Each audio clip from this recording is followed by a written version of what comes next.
Fəlsəfə çox vaxt uzaq, qarışıq və soyuq bir sahə kimi görünür. Abstrakt anlayışlar, çətin kitablar, bitib tükənməyən mübahisələr. Amma bəzən elə bir filosof çıxır ki, bizə bunu xatırladır. Fəlsəfə əslində yaşadığımız həyatın içindədir. Bəzən bir uşağın mən kiməm sualında, bəzən cəmiyyətin niyə bu cür olduğunu düşündüyümüzdə, bəzən də tarix boyu insanların necə dəyişdiyini izlədiyimizdə bunu hiss eləyə bilirik. George Wilhelm Friedrich Hegel də məhz belə bir filosof idi. Hegelin mürəkkəb görünən dünyasını sadə şəkildə, amma dərinliyini itirmədən araşdıracağıq. Sizi Hegel kimi düşünməyə deyil, onun nə üçün belə düşündüyünü anlamağa dəvət edirəm. Unutmayın, fəlsəfə bəzən çətin cavabların deyil, düzgün sualların səyahəti ilə başlayır. Hazırsınızsa, başlayaq.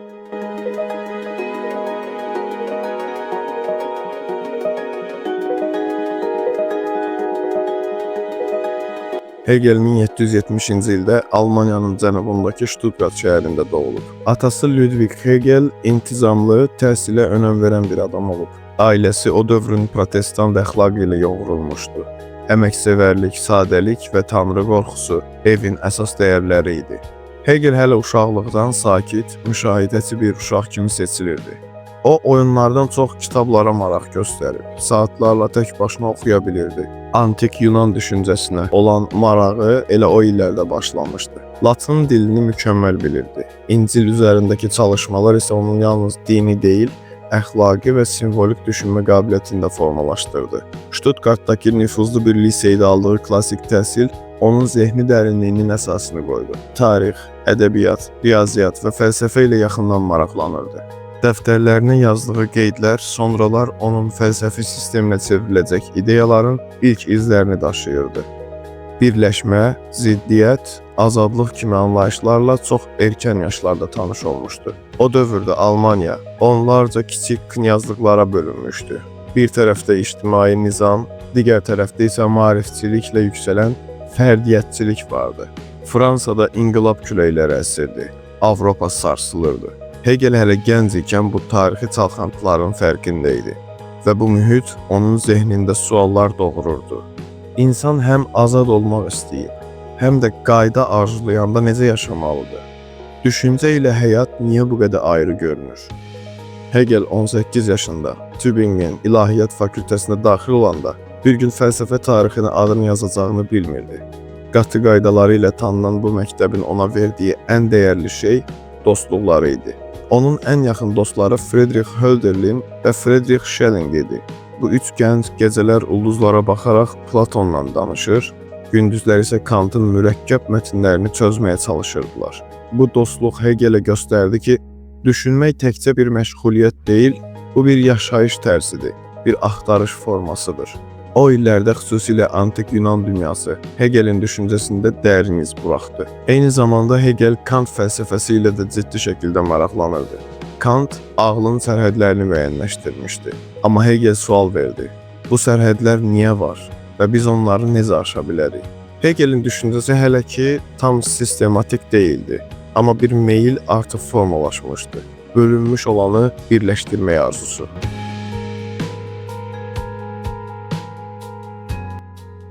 Düşüncə ilə həyat, fərd ilə cəmiyyət, azadlıqla zərurət arasındakı uçurumlar onu narahat edirdi. Bu dövrdə yazdığı ilk qeydlər, əxlaq, din, azadlıq və cəmiyyət barədə fikirlər sonradan quracağı sistemin nüvəsini formalaşdırdı.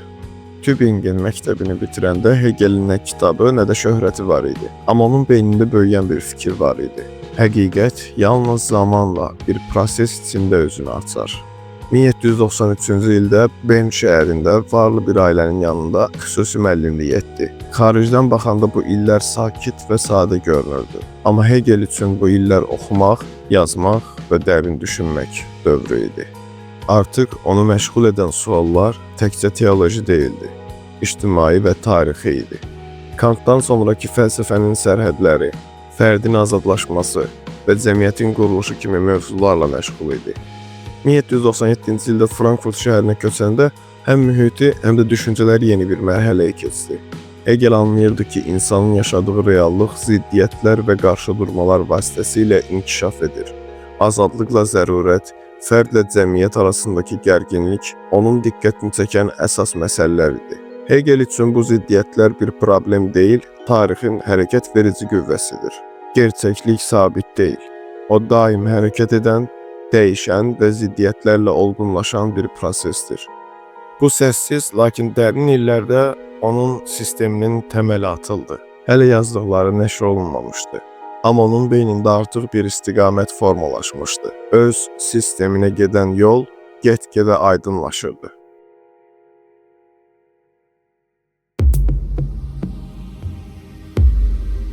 İl 1806. Napoleonun ordusu Yena şəhərinə yaxınlaşırdı. Küçələrdə gərginlik hökm sürür, top səsləri getdikcə daha aydın eşidilirdi.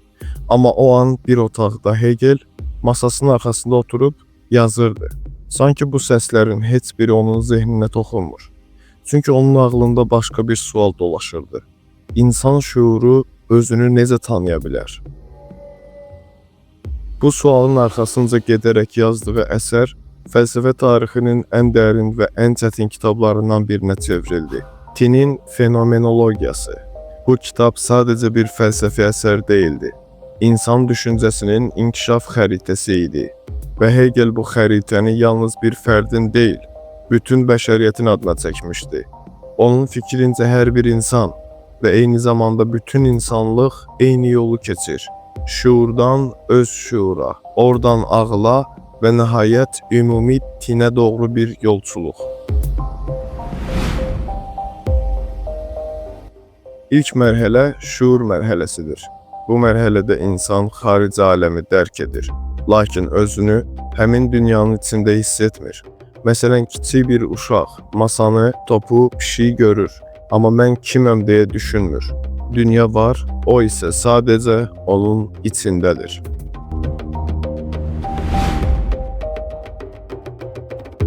İnsan düşüncəsində növbəti pillə öz şuurdur. Bu mərhələdə insan artıq yalnız xarici aləmi deyil, özünü də müşahidə etməyə başlayır.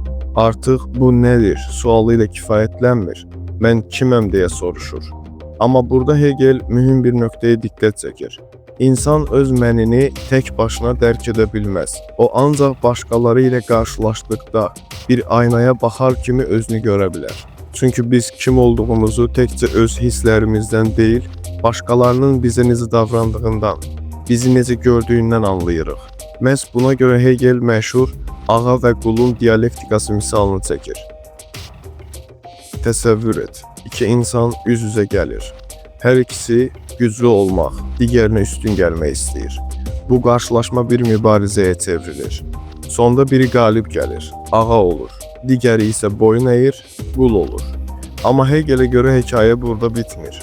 Çünki bu vəziyyət zamanla tərsinə çevriləcək bir prosesin başlanğıcıdır. Ağa heç nə yaratmadan, sadəcə qulun əməyinə arxalanaraq yaşayır. Dünya ilə birbaşa əlaqəsi yoxdur. Yalnız əmr verir, xidmət alır. Bu səbəbdən inkişaf etmir. Qul isə işləyir, əllərini və ağlını istifadə edir. Əldə etdiyi nəticələrlə öz dəyərini hiss etməyə başlayır. Əməyi vasitəsilə dünyanı dəyişdirdikcə öz varlığının mənasını və gücünü dərk edir. Hegel burada dərin bir nəticəyə gəlir. Həqiqi azadlıq əvvəl boyun əyən, amma zamanla özünü tanıyan qul vasitəsilə doğulur. Çünki ağa zahirən güclü görünür, amma daxilində asılı və durğundur. Qul isə əməyin, yaradışın, öyrənmənin içində azadlaşır. Beləliklə, insanın özünü dərk etməsi, başqaları ilə münasibətində əmək və təcrübə içində formalaşır. Gerçək azadlıq sadəcə güc sahibi olmaq deyil, özünü bilmək və inkişaf etdirməkdir.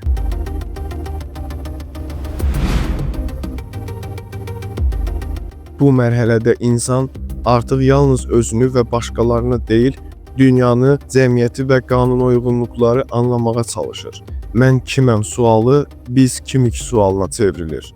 Elm, incəsənət, hüquq, din və siyasət hamısı bu mərhələdə yaranır. İnsan artıq tək fərd kimi deyil, cəmiyyətin bir hissəsi kimi öz yerini tapır. Hegel'e görə gerçək azadlıq insanın bu böyük sistemləri anladıqda, onlarda öz yerini dərk edib, şuurlu şəkildə iştirak etdikdə mümkündür. Yəni insan dünyanı bir bütöv kimi qavradığında daxili yetkinliyə çatır.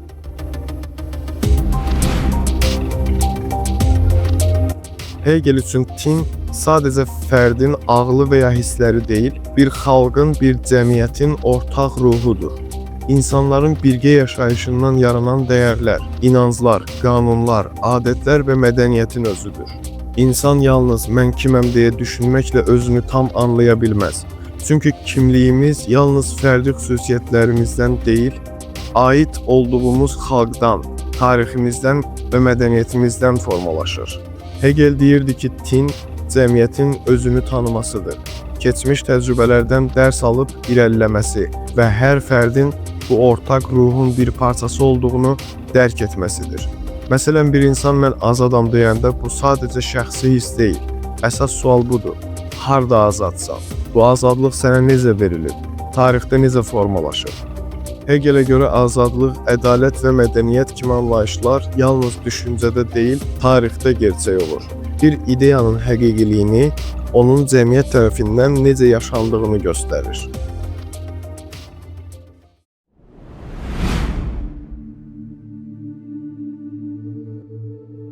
Bu mərhələ Hegel'in bütün fəlsəfəsinin zirvəsidir. Ona görə insan şuuru artıq burada nə fərdi mənini, nə də sadəcə cəmiyyəti dərk edir. Bütöv varlığı, yəni bütünün özünü anlamağa başlayır. Mütləq bilik, insan ağlının ən yüksək mərhələsidir. Artıq qarşısındakı dünyanı yad bir şey kimi görmür. O anlayır ki, dünya onun bir hissəsidir. O isə dünyanın bir ifadəsidir. Başqa sözlə, düşünən və düşünülən bir-birindən ayrılmır. İnsan və reallıq eyni prosesin iki tərəfidir. Bu çox dərin bir ideyadır. Hegel demək istəyirdi ki, həqiqəti anlamaq dediyimiz şey sadəcə nəyinsə obyektiv izahını tapmaq deyil, özünü o həqiqətin içində görməkdir. Sən dünyanı anlamağa çalışdıqca əslində özünü anlamağa çalışırsan və özünü dəyişdikcə dünyanı dəyişdirirsən.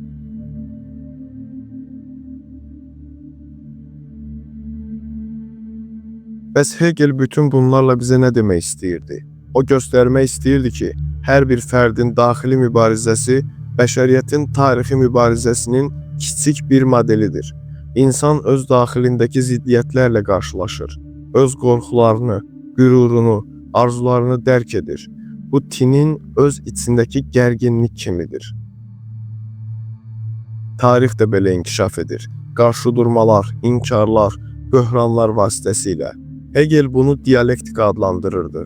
Ona görə hər bir inkar, hər bir çətinlik sadəcə dağıdıcı qüvvə deyil, yeni bir mərhələyə keçid üçün zəruridir.